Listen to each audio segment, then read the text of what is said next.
말씀 보겠습니다. 빌립보서 3장 12절에서 14절 말씀 봉독하겠습니다. 내가 이미 얻었다 함도 아니요 온전히 이루었다 함도 아니라 오직 내가 그리스도 예수께 잡힌 바 된 그것을 잡으려고 달려가노라.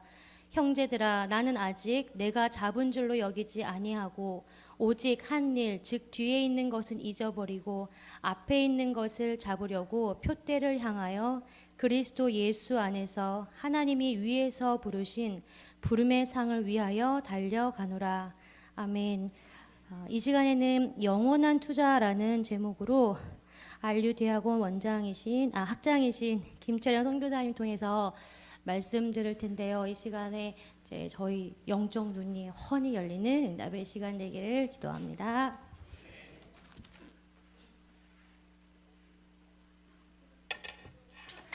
예, 감사합니다.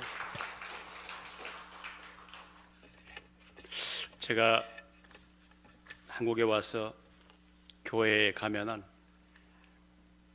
이렇게 손님이라는 느낌이 드는데, 늘 좋은 교회 오면은 제 스스로가 손님이라는 느낌이 안 들어요. 그만큼 여러분들과 이렇게 마음이 친숙해졌고, 또 특별히 우리 담임 목사님 이렇게 참 형아우처럼 지나는데, 제가 늘 마음속에 황송하고 미안한 것은 보통 내리사랑이라고 형이 아우를 사랑하고 도와주는 게 일반적인 예인데, 저하고 목사님 사이에는 거꾸로 돼가지고 항상 제가 사랑을 받고 돌봄을 제가 받아요. 그러니까 늘 마음속에 참 사랑하고 존경하면서도 또 황송한 마음. 여러분들 교회 오면 손님같이 느끼지 않고, 제가 어떻게 보면 참 모교에 왔구나, 그런 느낌입니다. 우리 장로님들과 여러 성도님들에게 참 진심으로 감사를 드립니다. 저는 70평생 죽음의 문턱까지 간 일이 몇 번 있었습니다. 그 문턱을 넘어서서 내가 오늘 이 자리에 죽었어야 되는데 하나님이 살려주셨구나, 나를 건져주셨구나. 우리가 살아있다고 하는 것, 이것은 참 하나님의 큰 은혜입니다. 죽은 자에게는 기회 없습니다. 숨 멈춘 자에게는 아무런 기회도 없어요. 뉘우치고 회개할 기회까지도 없다니까요. 우리 산자에게는 무한한 기회가 주어져 있기 때문에 이건 놀라운 은혜입니다. 용서할 수 있는 기회가 우리에게 있어요. 사랑할 수 있는 기회가 있습니다. 봉사할 수 있고 전도하고 선교하고 헌신하고, 다른 말로 하늘나라의 상급을 투자할 수 있는 기회가 오늘 우리들에게는 있습니다. 죽은 영웅에게도 없는데 산 연약한 우리에게는 있다니까요. 구원받은 성도는 그래서 하루하루가 소중합니다. 전도자인 여러분들과 저에게는 하루하루가 더 소중한 거예요. 이제 간이나 암 선고를 받고 이제는 말기기 때문에 회복의 가능성이 전혀 없고, 이제 나는 시한부 인생이구나, 앞으로 병원에서 길게 가면 3개월일 겁니다, 이렇게 통보를 받은 사람에게는 정말 하루하루가 굉장히 소중한 날이라는 것을 느낍니다. 우리는 그 통보를 받기 전에 오늘 하루하루가 소중한 날 되기를 주의 이름으로 축원합니다. 얼마나 소중한지 몰라요. 오늘 본문 말씀 14절에 표대를 향하여 그리스도 예수 안에서 하나님이 위에서 부르신 부름의 상을 위하여 달려가노라. 사도 바울의 고백이죠. 부름의 상을 위해서 달려간다. 1000명 목표로 삼고, 1000명을 목표로 삼고, 사도 바울은 내 생애를 걸고 그 1000명 목표를 위해서 순교한 사람입니다. 그가 고백하기를 나는 하늘에 부르신 하나님의 부름의 상을 위해서 달려간다. 전력 질주한다. 내 생애를 숨들이채 하나님이 부르신 부름의 상을 바라보고 그 목표를 향해서 달려간다. 그런 고백을 했습니다.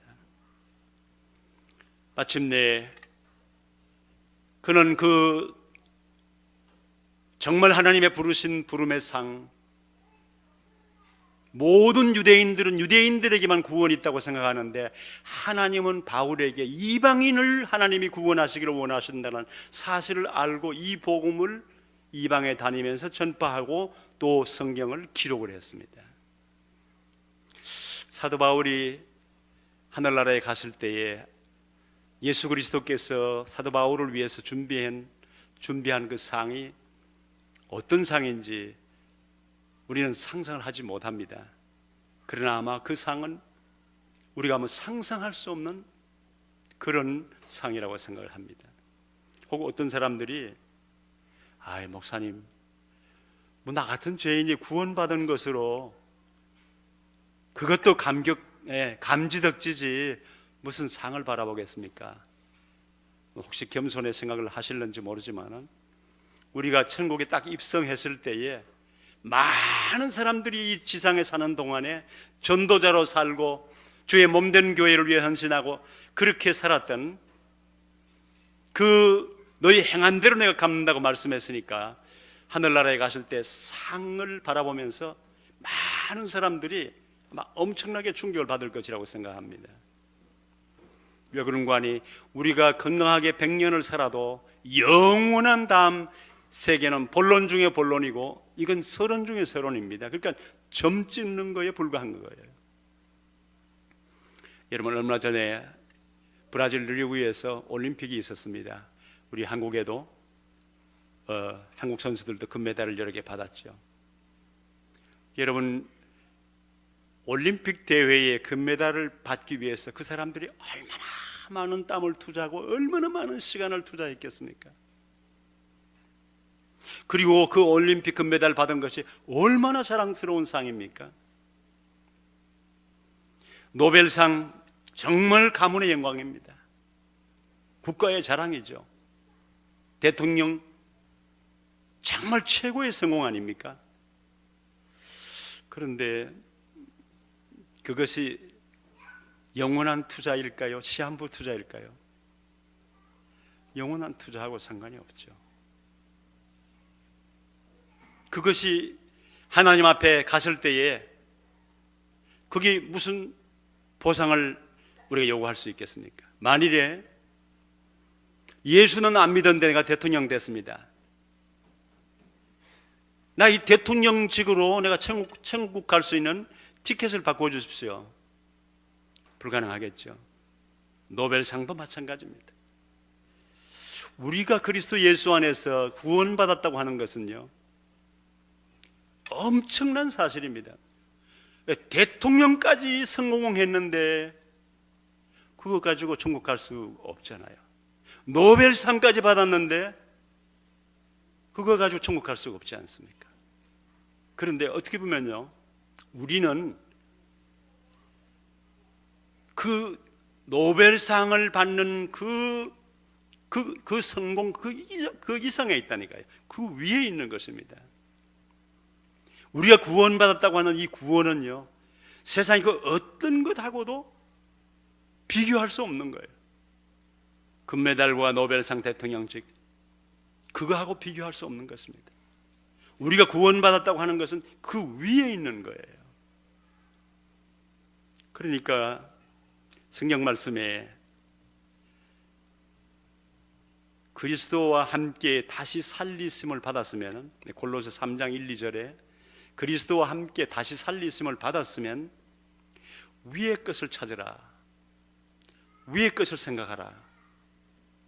노벨상을 받고도 지옥 가는 거, 그게 그 차원이 아니잖아요. 대통령까지 되는 성공하고도 지옥 가는 거, 그 차원이 아니잖아요. 우리는 이미 그 위에 있는 차원이거든요. 구원받았다고 하는 것은. 그러니까 그리스도 안에서 다시 살리심 받은 자, 구원받은 자는 위의 것을 찾아라, 위의 것을 생각하라 말씀했습니다. 왜? 우리의 본론은 위에 있거든요. 영원한 천국에 가서 우리의 본론이 시작되는데, 많은 사람들이 구원받고도 이 사실을 깊이 이해하지 못하니까요, 구원은 받았는데 늘 땅에 끝쳤는다니까요.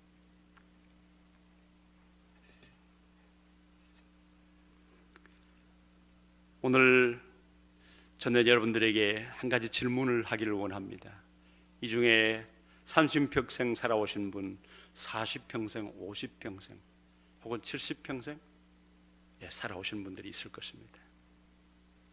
그러면은 오늘 우리가 정말 주님이 이 순간에 오신다면은 이제는 우리는 이 순간이 하나님 앞에 내 인생 총결산하는 순간입니다.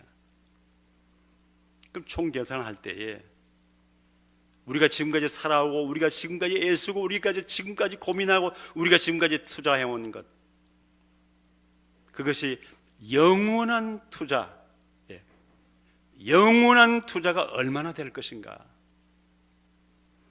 오늘 우리 다락방에 속한 교회, 제가 늘 자랑스럽게 얘기를 합니다.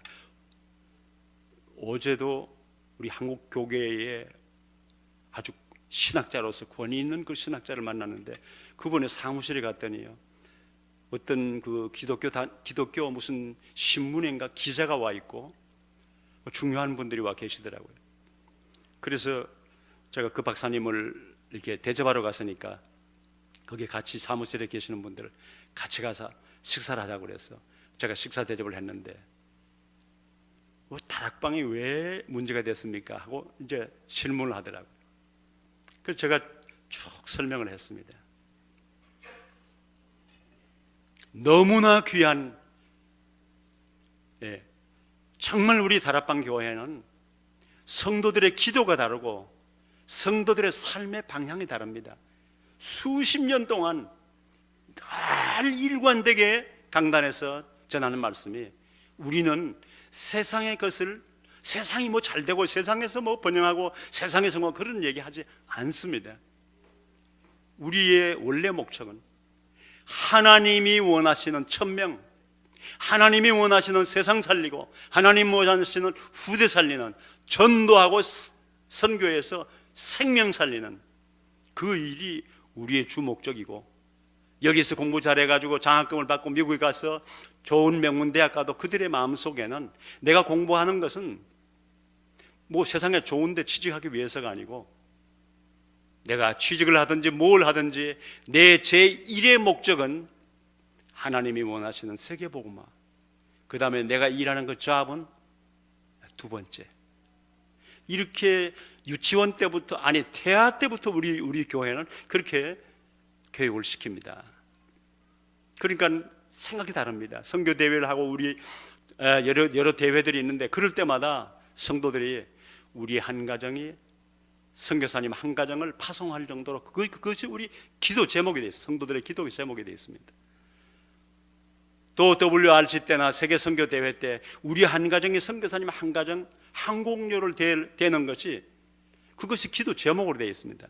이렇게 우리 다락방 교회는 정말 하나님이 원하시는 방향의 포커스가 거기에 맞춰져 있고, 그것을 위해서 기도하고, 그것을 위해서 살고, 그것을 위해서 사업을 하고, 그것을 위해서 공부하고, 그렇게 하고 있습니다.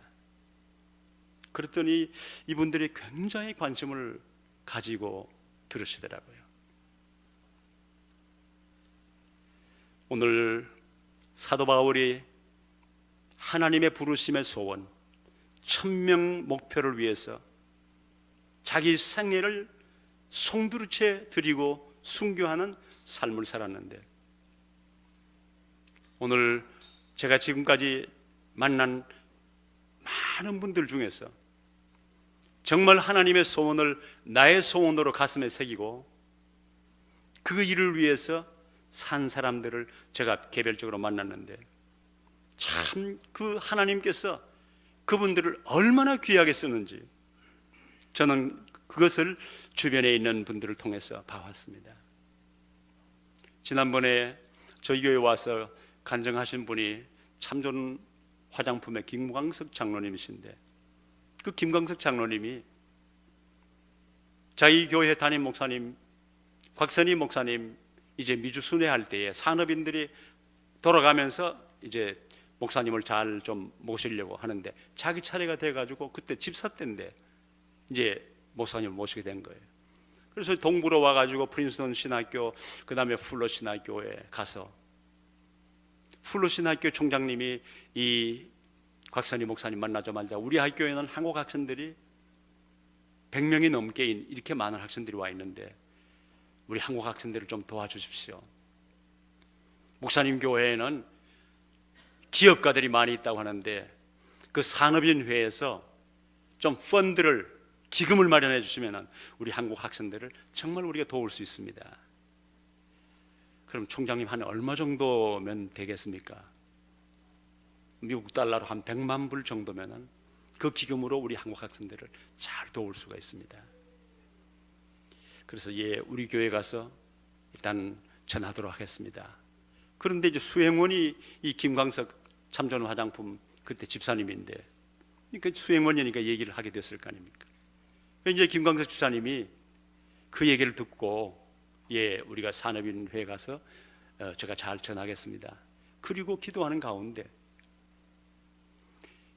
풀러 신학교에 와 있는 한국 목사님들이라면 앞으로 한국 교회를 이끌어갈 지도자들인데 이분들이 한국 교회에 얼마나 큰 영향을 끼칠 분들인데 내가 한국 교회를 이끌어갈 이 사람들을 도우는 일이 이거 얼마나 하나님이 기뻐하는 일인데 내가 왜 이 기회를 다른 사람들에게 빼앗기겠냐? 그건 내가 해야지.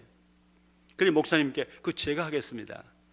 그 목사님이 보실 때에 우리 교회는 한국 굴지의 기업인들이 여러 명이 있는데 이분은 이제 화장품 회사를 열어가지고 아직까지 일반 이제 한국 사람들이 알지 못하는 거예요. 참전 화장품을. 그러니까 헌금을 그 100만 불 할 능력이 전혀 못 되는데 하겠다는 거예요. 그러니까 목사님이 그냥 기도하시면서 그렇게 하십시오. 이렇게 한 거예요. 이분이 이제 하겠다고 했단 말이에요.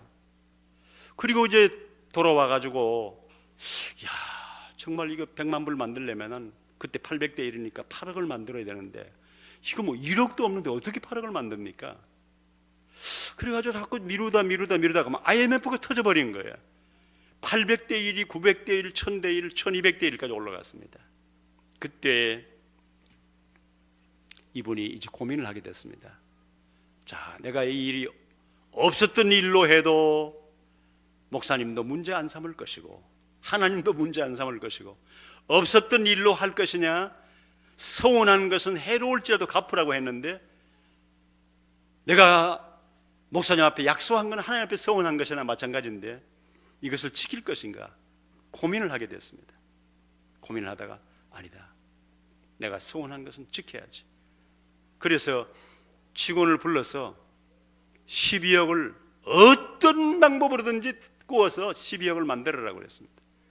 그래가지고 이 직원이요 온 데로 돌아다니면서 그 IMF 때 돈이 없을 때에 그 12억을 만들어서 이제 목사님께 전달을 했습니다. 그리고 얼마 안 됐는데 MBC에서 성공시대라는 프로그램에서 이 김광석 이 사장님을 부르신 거예요.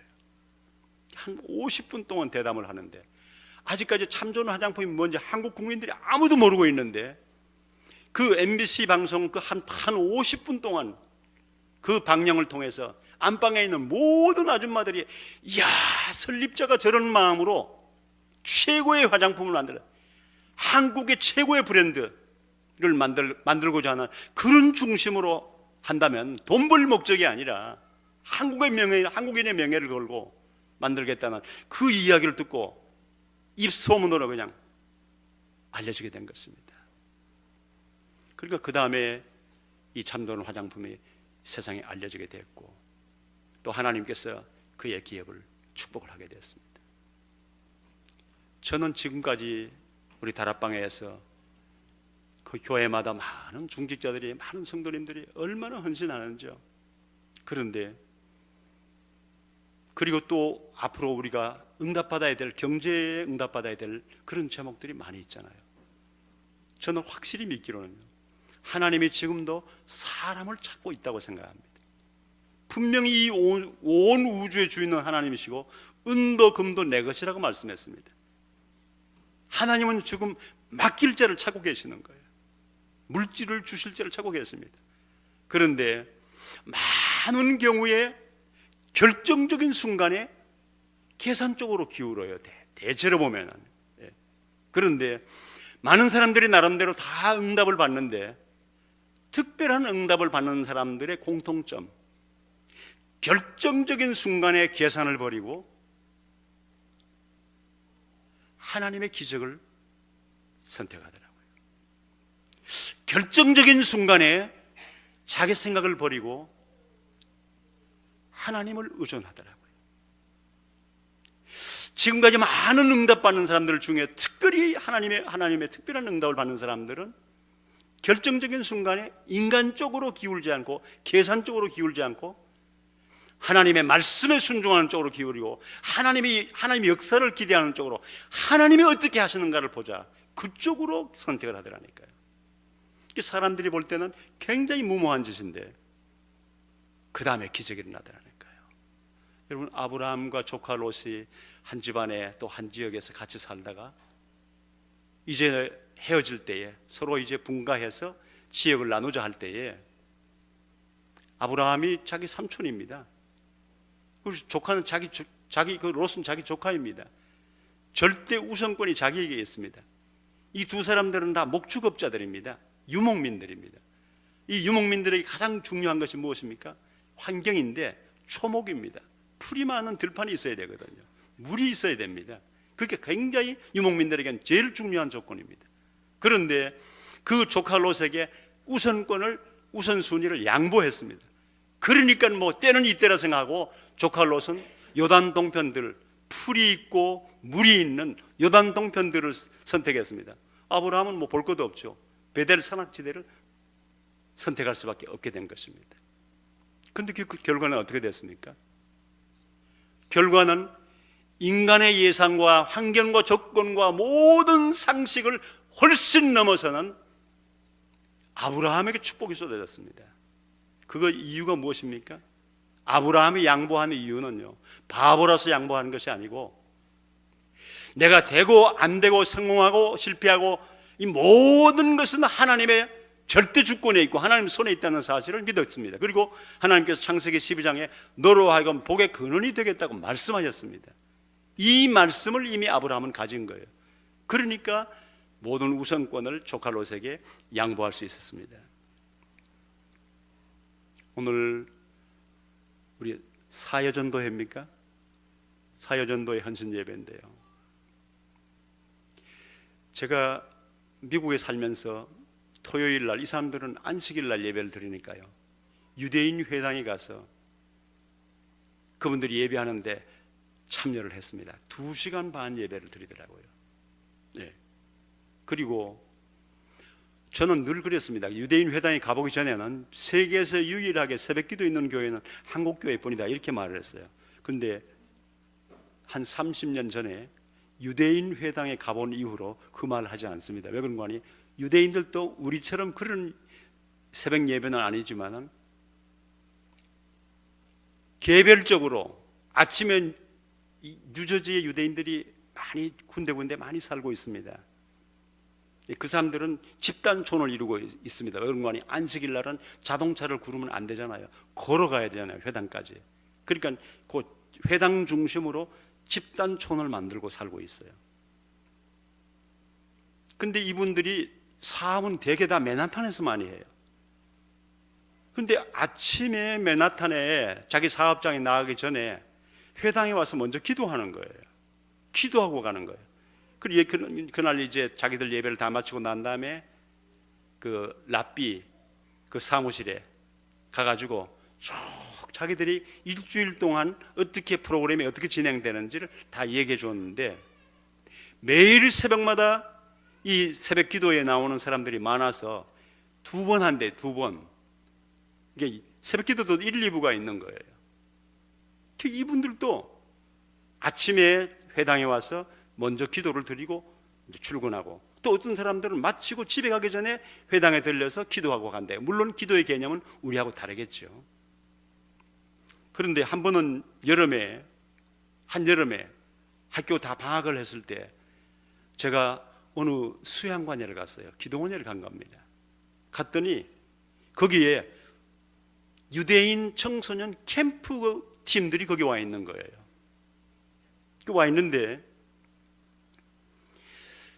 뭐 지금 막 이제 자동차 타고 이제 청소년들이 각자가 다 뿔뿔이 흩어졌는데 지금 무슨 시간이냐 그랬더니 이제 소위 말하자면 지금 이제 프로그램 진행 중에 미션을 줬는데 무슨 미션을 줬는 거 하니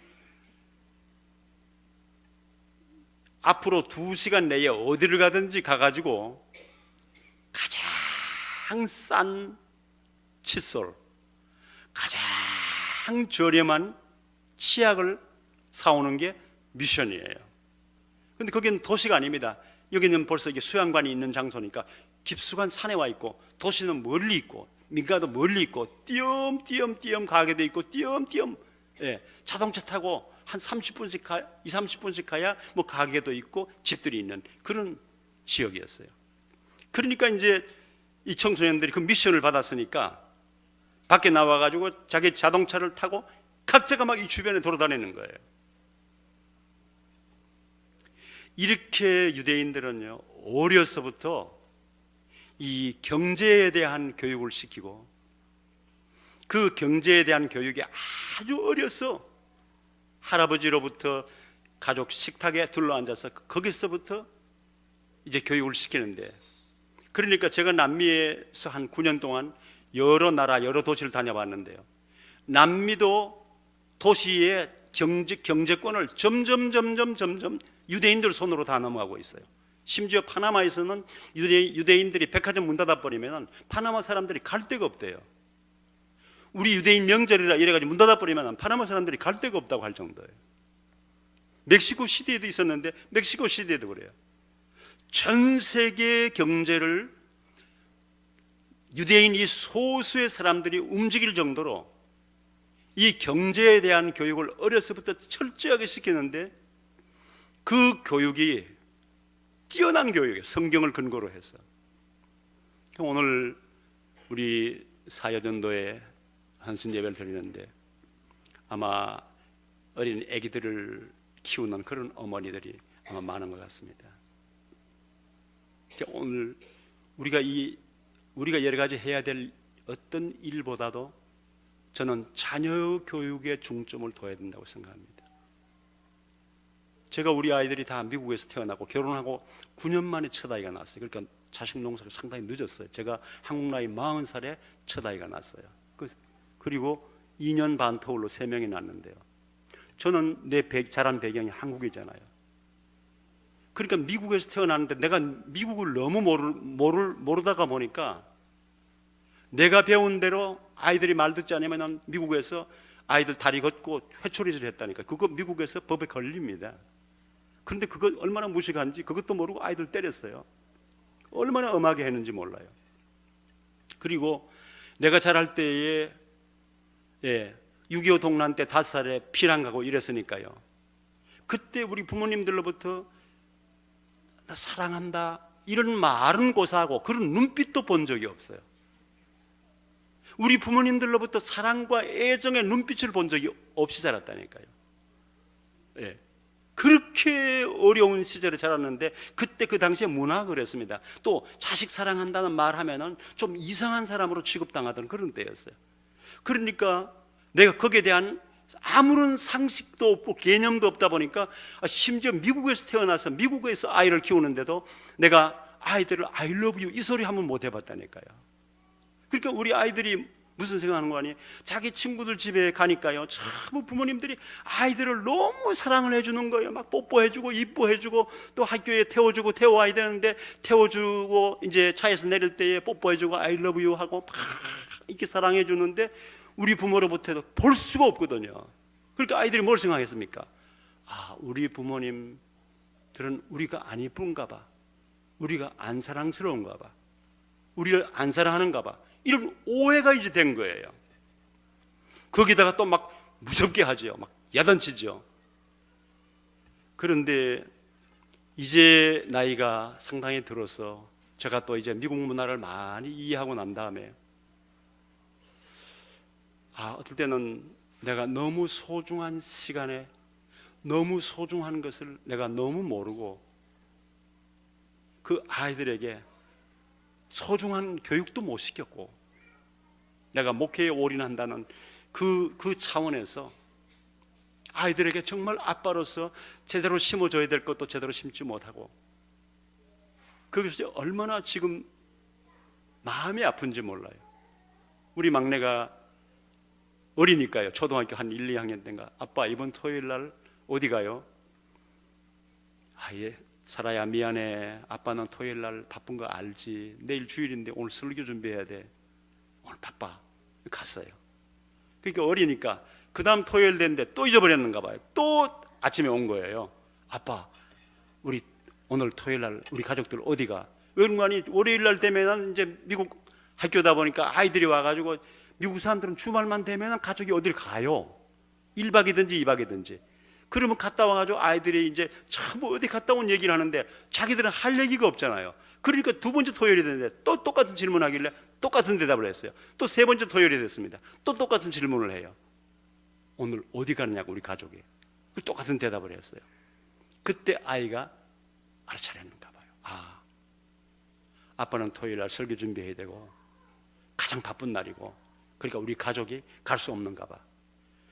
그때부터 지금까지 never ever 한 번도 아빠 이번 토요일 날은 어디 가요? 아빠 우리 가족이 이번 방학 때 어디 가요? 요구해 본 적이 없고 물어본 적이 없어요. 그런데 이 아이들이 크리스천 스쿨을, 대학교를 나오고 난 다음에 아빠를 이해하게 됐대요. 아빠는 그냥 목회에 전념하신 분, 이해는 하게 됐지만 어쩔 수 없어요. 정은 없어요. 아빠에게 한 번도 정을 느껴보지 못했기 때문에 정이 없더라고요. 정말 우리 가정이 소중하고 가족이 소중하고 자녀가 소중한데도 불구하고 제가 거기에 대한 기본적인 지식이 내게 너무 없었어. 정말 그 놓치지 말아야 될 그 소중한 시기에 그 소중한 걸 놓쳐버렸더라고요. 오늘 우리 사여전도에 그 회원들뿐만 아니라 우리 모두가요, 또 우리 여기 할머니 할아버지, 우리가 너무 삶의 분주해서 자녀들에게 못한 거 이제 손주들에게 할 수 있잖아요. 그 어린 시절이 얼마나 중요한 때입니까? 유대인들에게는 어려서부터 경제 하나를 확실하게 시켜서 그 소수의 사람들이 전 세계의 경제를 움직이는데, 우리는 우리의 이 세대에게 무엇을 심어주겠습니까? 무엇을 심어주는 것이 가장 값진 투자가 되겠습니까? 우리가 우리 이 세대에게 무엇을 심어주는 것이 정말 이 시대를 살리고 후대를 살리는 가장 소중한 투자가 되겠습니까? 우리는, 유대인들은 세계 경제를 움직여도 천국하고는 아무 상관이 없습니다. 그러나 우리는 정말 복음을 깨닫고 이 천국을 소유했고, 그리고 오늘 사도 바울의 고백처럼 하나님의 위에서 부르신 부름의 상을 위해서 달려갑니다. 천명 목표. 사도 바울은 그것을 깨닫고 난 다음에 일십전심 지속이죠. 그것만을 위해 달려갔습니다. 그 일을 위해서 자기 생애를 불태웠습니다. 그리고 인생 나그네의 길 끝나니까 얼마나 영광스러운, 영원히 사는 그 나라에서 얼마나 영광스러운 상급이 기다리고 있습니까? 저는 이제 시간이 많이 지났기 때문에 하나님께서 저에게 깨닫게 하신 것 몇 가지 여러분들에게 같이 나누고 말씀을 맺으려고 합니다. 저는 완벽주의자이기 때문에요, 최선을 다하고 일이 잘 했는데도 불구하고 저는 마음이 항상 불편했습니다. 좀 더 잘했어야 되는데, 그 잘하고도 마음이 편치 않아요. 그러니까 늘 염려가 많았고 늘 고민이 많은 사람이었습니다. 그런데 어느 날 하나님께서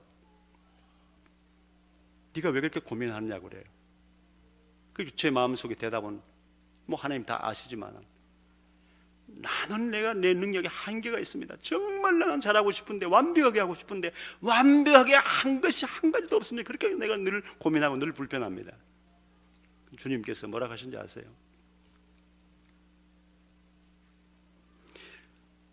네가 왜 그렇게 주인이 돼서 모든 걸 네가 책임지려고 하느냐? 네가 왜 네 인생의 주인으로 사느냐? 그러시는 거예요. 그날 내가 지금까지 인생을 살아올 때 내가 주인으로 살아왔다는 거, 우리 가정의 주인, 우리 교회의 주인, 자녀의 주인, 내 인생의 주인.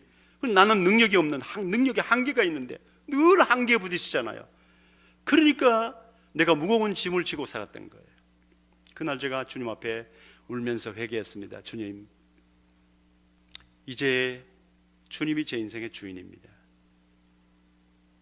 주님이 저희 교회의 주인이십니다. 주님이 내가 탄 이 배의 선장이십니다. 주님이 내가 운전하는 이 운전대를 맡아주십시오. 저는 조수석에 앉겠습니다. 진실한 고백을 했어요. 그런데요, 주님께서 그 순간 내 안에 그동안 상처받았던 모든 상처를 다 치유해 주시더라고요. 그리고 자유함을 주셨어요.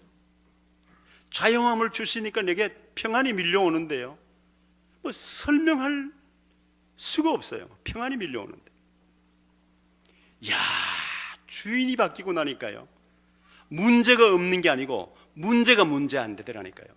사건이 없는 게 아니고 사건이 내게 문제가 안 되더라니까요. 어떤 이게 일이 안 터지는 게 아니고 일이 터져도 평안하더라니까요. 주님이 주인이니까 주님께 그게 문제가 되면, 사건이 문제가 되면 내가 지금 정말 고민하고 있는 게 주님께 고민거리가 되겠습니까? 안 되지요, 물론. 이야, 주님이 내 인생의 주인 되고 나니까요, 상황은 바뀐 거 없어요. 저 집 사람이 바뀐 것도 아니고, 내 더러운 성질이 바뀐 것도 아니고, 우리 아이들이 그렇다고 해서 천사가 된 것도 아니고, 바뀐 거 별로 없어요. 그런데 바뀐 건 내 마음이 바뀌었어요. 평안하더라니까. 자유함이 있는 거예요. 오늘 여러분들 주인 바뀌는 날 되기를 주의 이름으로 축원합니다. 주님이 분명히 말씀했잖아요. 다 내게 맡기라고.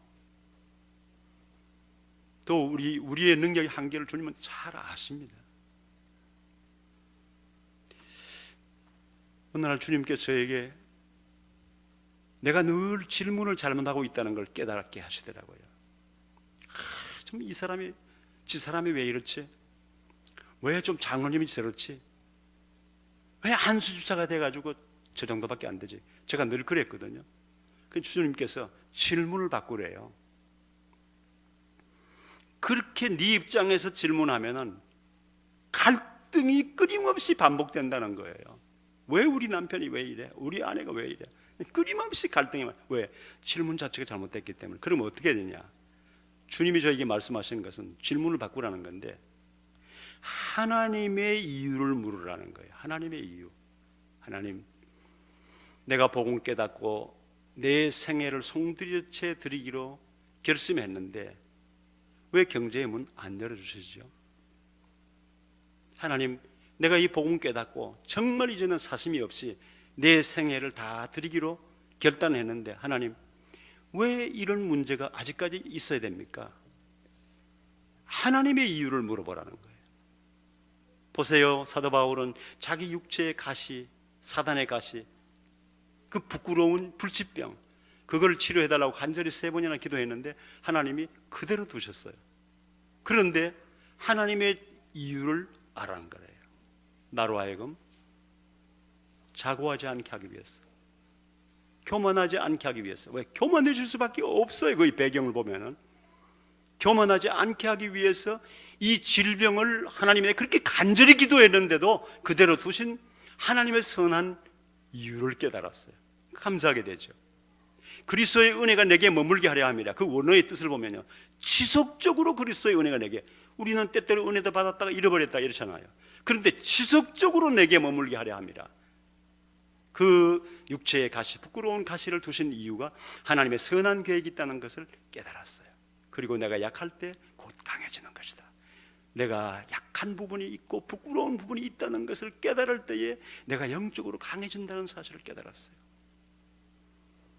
사랑하는 성도님들이야, 이제 내 입장의 질문을 계속하면요 끊임없이 갈등이 반복됩니다. 그러나 하나님의 이유를 물으세요. 하나님, 이거 왜 이렇죠? 왜 이렇게 돼야 됩니까? 왜 경제의 응답을 안 주시는 겁니까? 하나님, 왜 이런 문제가 우리 가정에 계속 있어야 됩니까? 하나님의 이유를 물어보세요. 그럼 분명히 하나님의 계획은 선한 계획뿐입니다. 정말 하나님의 계획은 선한 계획밖에 없어요. 오늘 사도 바울이 이 하나님의 선한 계획을 깨달았던 것처럼, 그리고 하나님께서 저에게 너 좀 관점을 바꿔라. 너 아내에게 맨날 바른 말 하는데, 그런데 그 말 때문에 아내가 상처받는다는 걸 아느냐? 열정탐꾼이 바른 말 했지만은 그 바른 말 때문에 이스라엘 백성들이 멸망하지 않았냐? 이제는 바른 말 하지 말고 하나님의 언약적인 관점으로 보고 하나님의 언약적인 관점으로 말을 하라. 보세요. 우리가 자녀들 보면 문제 있죠. 남편 보면 문제 있죠. 아내 보면 문제 있죠. 교회 보면 문제 없습니까? 어디든지 다 문제 있죠. 학교에 가도 문제 있고 직장에 가도 문제 있고. 그 문제야 문제, 이게 문제, 저게서 문제야. 맞는 말입니다. 그런데 나도 살지 못하고 그 말을 들은 사람들이 힘을 얻지 못해요. 여호수아 갈렙처럼 언약의 관점으로 내가 내 백성들을 젖과 꿀이 흐르는 땅으로 내가 인도하겠다고 하는 것이 하나님의 언약이고, 언약의 관점으로 그 땅에 가서 보니까 정말 포도송이가 얼마나 충실하게 달렸는지, 광야에 40년 동안 보지 못했던 그 풍성한 포도 넝쿨채로 등에 짊어지고 메고 와가지고 이스라엘 백성들 앞에 증거물로 내놓고, 이 봐라, 젖과 꿀이 흐르는 땅이 아니냐, 이 포도를 보면 알 거 아니냐, 그렇게 고백을 했거든요.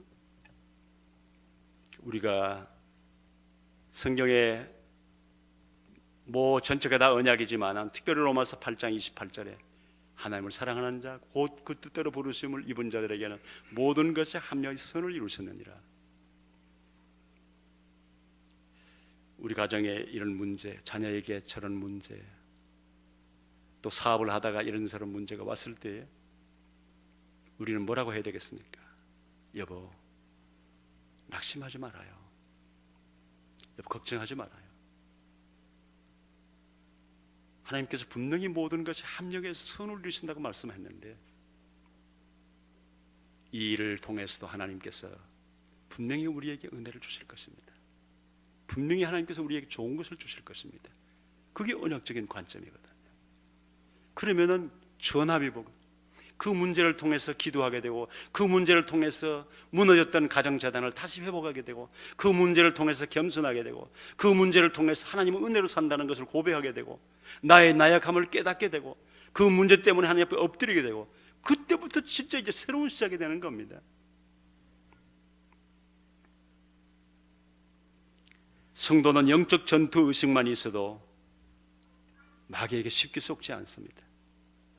우리 전도자는요, 하나님은 기뻐하시고 마귀는 우리 전도자의 길을 못 가도록, 전도자의 훈련을 못 받도록 얼마나 이런저런 장애물을 놓습니까? 또 합리적인 이유가 많잖아. 이래서 못하고 저래서 못하고 합리적인 이유가 많거든요. 마귀가 얼마나 머리가 좋은데요.